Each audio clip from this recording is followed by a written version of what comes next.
Hello and welcome back to my session. We'll be talking about appendix today.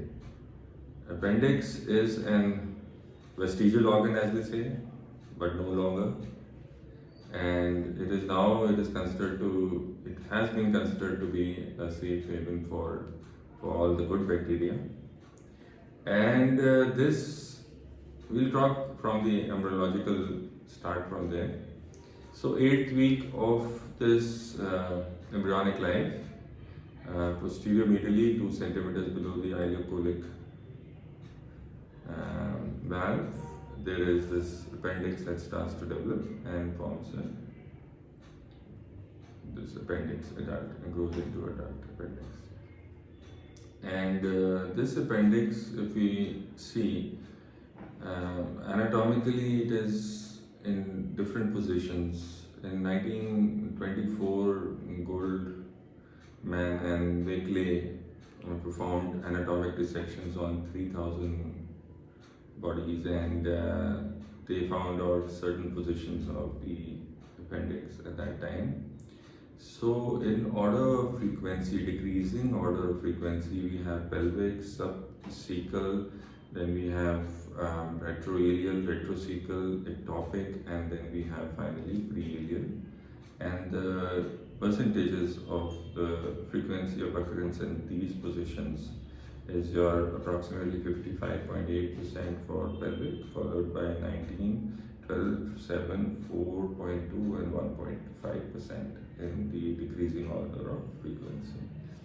Some people also try to find the position of the appendix as we see it as a clock view, from a clock view, and that in that positions the most 12 o'clock position is your retrocecal appendix, then 2 o'clock is your splenic, then again at about 3 o'clock is your promontoric, that is sacral promontoric pointing towards that. Then 4 o'clock is your pelvis, and mid-inguinal position is 6 o'clock, followed by your paracecal appendix, that is your 11 o'clock position. So these are the basic positions if you look at it from the clockwise. Why I am telling you this is because this holds importance when you are trying to operate in open appendicectomy. You try to figure out where the appendix is, and you should know the positions where all you can find the appendix, whereas in laparoscopic it is obvious that once you put in the telescope you know where the appendix is. But these are usually the anatomical places where you will find the positions where you will find this appendix. And then coming to the blood supply, is basically you have the ileocolic branch of superior mesenteric, which has other branches, and it comes down as your anterior and posterior cecal branches. Then you have the inferior division of the ileocolic that gives rise to the appendicular artery, and then you have a recurrent artery that comes out and joins the posterior cecal artery. So this is basically the supply of the appendix, and the arteries go in the free fold of the mesoappendix, which in approximately 79.5% cases is complete. And that is one of the reasons why the tip, if it is incomplete mesoappendix, that is where you're not getting enough blood supply at the tip of the appendix. So that is the area which tries to get, or which gets more infected other than the other areas like the base. But then base can not only get infected by this, there are others neighboring other conditions, like if there is a inflammation of the cecum there, or there is any tumor or anything that might infect base from there. So in general I'm talking about that if the mesoappendix is incomplete, then definitely there is a greater chances of having an infection in the appendix. And this is as we proceed now, then the nerve supply is your parasympathetic is vagus and sympathetic is T10. So it also holds some kind of referred pain which comes from the umbilicus to the right iliac fossa, which becomes the most common symptom. Basically is to have pain which is coming out from the umbilical and then it goes towards the right iliac fossa region. That is characteristics, and we'll talk about it. Then as we move on further into this talk, we can find out there is another valve called the Gall valve, that valve of Gall. This Gall valve is a valve that is present 2 centimeters below the ileocecula, and this is the opening of the appendix, the appendicular lumen into the cecal region. So this is the what we can talk about the anatomy right now. And why this holds importance is that we need to find out about a patient who has come to us with pain, then vomiting and fever, and then he says that the pain started from the umbilicus and has moved towards the right iliac region, and then there could be a little vomiting with it, diarrhea, constipation. So these are all the symptoms in which the patient presents to us in this case. So we find out, when we hear the history and just find out a little bit about the diet and everything, because high fiber diet has less appendicular, less chances of appendicitis. It is basically also considered to be a safe haven for good bacteria. Once upon a time, it has been considered. So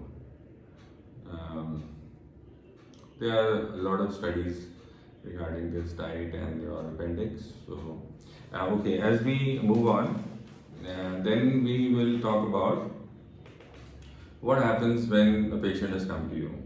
How will you test for it? There are certain signs, go back and read SOAS and obturator signs, in which you can find out whether the appendix is getting involved or it's irritable, or there is showing any signs of inflammation there.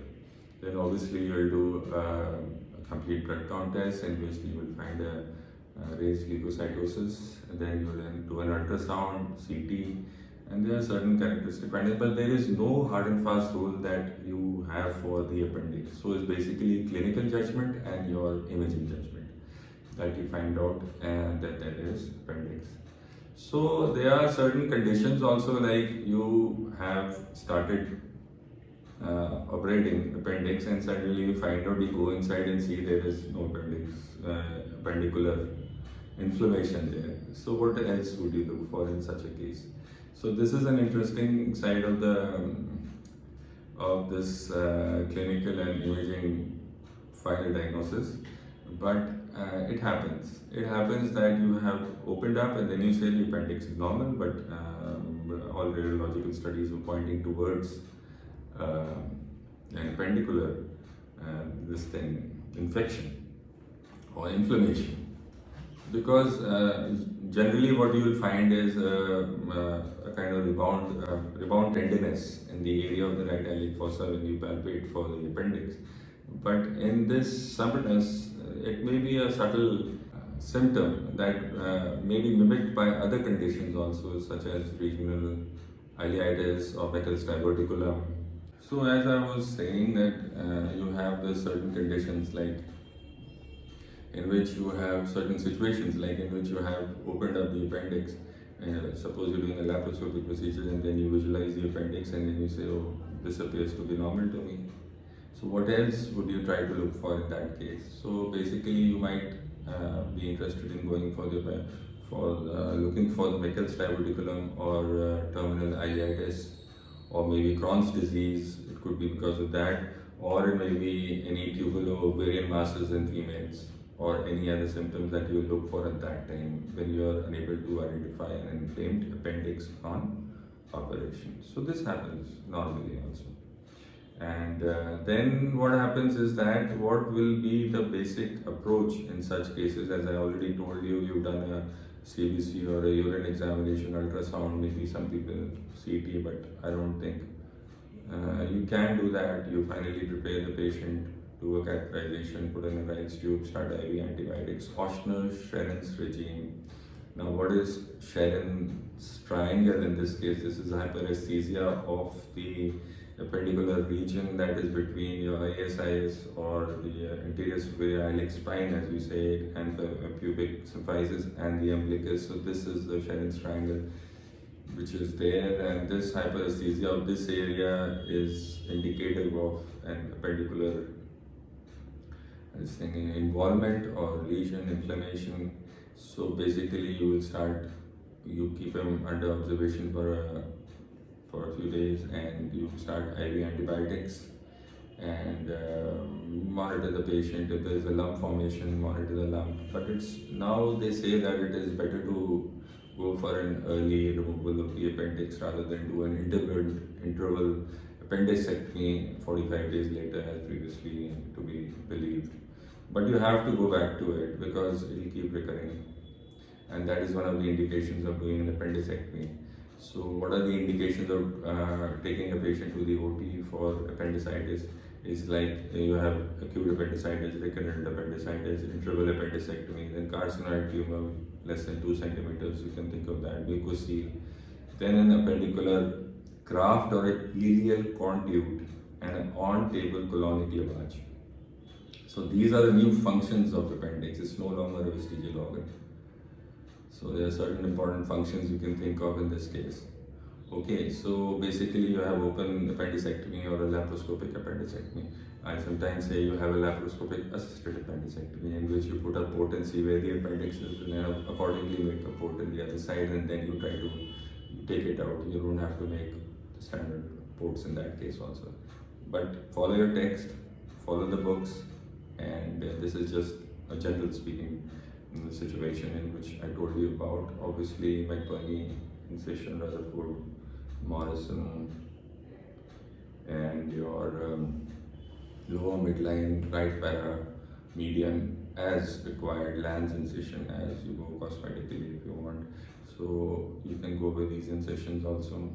And then as you proceed, you have done the operation, what are the complications of this operation that can take place. That is also important to know, that it may form wound infection, there might be a hemorrhage, ileus, general pericarditis, respiratory infection, UIT, and venous thrombosis, portal pneumonia, fecal fistula, or adhesive intestinal obstruction that is usually seen after any surgery intra-abdominally.